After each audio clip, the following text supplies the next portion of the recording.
TitleMatchNetwork.com. How'd you wind up in Global? I don't know. That's another one of them things that I'm just, I after I was in Texas for like 3-4 years straight, it kind of became home. And so a lot of these places I might be working, I'd still be living in Texas. And so Global, I think I just heard that they were going to be running something, and I called that guy. What the hell was his name? John Ayers? Joe Pedicino? Pedicino. Yeah, I think I knew Pedicino from Atlanta. Yeah.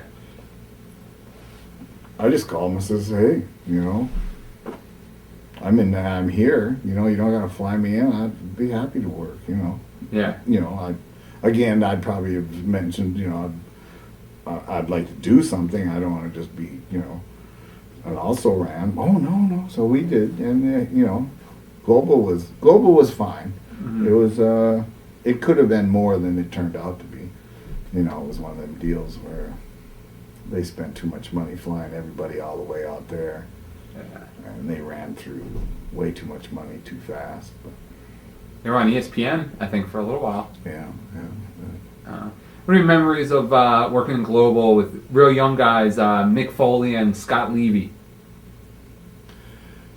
Well, Foley, I know who. Levy, is that, what's his Raven? name? Raven, Yeah. Well, I remember that Levy was very good, but he also was a little weird. He was very good in the ring and had good talk, but he was just a little, just different, odd. I don't know what to say. Well, you know who he is. Well, that's the way it was then. Now, so. But he was good. I always figured that he'd do something. Actually, I figured he'd do more than he's done. Yeah.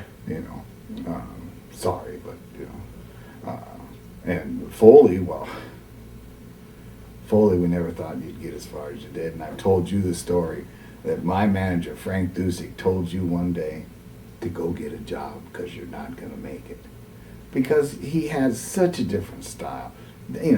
Jumping off the aprons onto the concrete floors and doing the style that he had. Nobody thought he'd ever, live long enough to get anywhere, right? Much less, that it would get over. Well, little did we know, right? And Frank Dusick, if you ever see this, and I know you're out there, you did say that, didn't you? You told him one day that he should get a job. And now look. What are your memories of a young John Hawk who's now morphed into Bradshaw? John Hawk. I remember John. He was young, and we used to go to a place in Texas. This was like after the Sportatorium was done. And we called it, what the heck, it was like the Mexican Sportatorium down in like the south side of Dallas. And he used to come down, and he was a big kid. And him with another second generation, or not the John. Bobby Duncan Jr.? Yeah, Bobby Duncan Jr. And I worked with them a couple times. And Bobby Duncan Jr. ran his head into my foot one day too hard, and kind of split his lip. And he always gave me a hard time, like, you kicked me. No, I didn't kick you, you ran into it. Anyway, I remember, and then John and I went to Japan once, and then we went over to Korea for a week tour together. And we laughed and giggled, and we had a great time. That's awesome. Do you think Joe? Oh, I'll let you. Did you want to? I'm having a drink, folks. Well, it's just Mountain Dew. Anyway, yeah. What? Do you think Joe Pedicino was in over his head with the operation? What operation? You Global. got me. Joe Global? Pedicino. Joe Pedicino. Global. We were talking a little bit why it failed. Oh. I don't think he was over his head. Other than I just think. I don't think he used his head. I'm disappearing for a minute. I don't think he used his head. He didn't need to fly that many people out. As far as the booking of it all goes, it was fine. The production was fine, As I remember, it was, it was different. I think it could have gone. It was way too expensive to film it all the time, Yeah. Did you think Lightning Kid, Sean Waltman, and Jerry Lynn and they had those crazy matches, which were very crazy for that time period. Did you and some of the veterans think, wow, these guys are way over the top with this stuff? No. Dynamite Kid was already doing that in Calgary before that. True. I'd seen Dynamite Kid and Davey Boy Smith in 1980. And Dynamite was doing that stuff then, diving off the top ropes out into the chairs. And I always thought, Jesus, he's crazy. You know, he's gonna kill himself, and for what?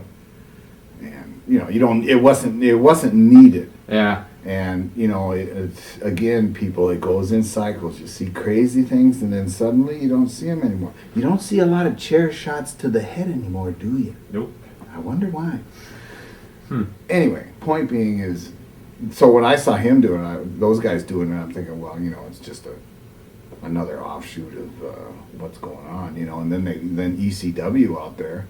Well, ECW started out as Extreme West Coast Wrestling or something. It's just Eastern Championship Wrestling. You know? Well, I think wasn't it before that? It was more of an extreme thing where they did a lot of they'd go to the balcony and that was after. off. It started just like a little indie in Philly. And then went Paul to, Heyman. When Paul took over the book, then it went to like all the extreme. And Yeah, well, anyway, the point being is all that stuff is kind of just people trying to have their own style, I guess, you know. And those guys were, if you know, in those days, the smaller guys did that because when Scott and I were, if you will, in our prime, along came chair shots. Oh, the big guy had tattooed head out on the East Coast. Bam Bam Bigelow? Bam Bam Bigelow. Well, Bam Bam, if I'm not mistaken, came around about the time we were in Minneapolis. That sounds about right. I think we met him just because we're out there on East. I don't know. But I remember him. And I remember him saying, "Oh, I want to go. I can get up to the top rope and I can do a backflip and land out in the middle of the rope." And my brother looked at him and said, "Shut up. You're not doing that. You're too big. Leave that stuff for the little guys." All right, well, years come and years go, and pretty soon he's out there flying bingity bang, and the big guys now are all flying bingity bang, right? Yeah. But back in those days, it was more, no, leave that for those guys.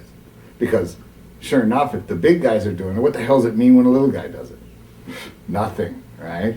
Yeah. You got to. And a lot of the veterans will say, like you're saying now, they don't need to do it, so why? No, it's not necessary. Yeah. I mean, if you learn to work, there's a lot of things that aren't necessary. Try working with ECW. I would think, like, as the old Wild Bill Irwin character, that would... Paul, I did try to get in there with them when I called Paul a few times, and then I got a hold of who was booking it for him. Tommy Dreamer, maybe? Yeah, and I talked to Tommy Dreamer a little bit, and Jack Victory was there, and, you know, I talked to him a few times, and it just never worked out. They came to Duluth, Minnesota once. I went down and saw him, and I even worked a match with, God, I think he's with Jarrett down there in Orlando now. Yeah. Styles? AJ Styles? Might have been him. I don't know. Again. Yeah, I don't know.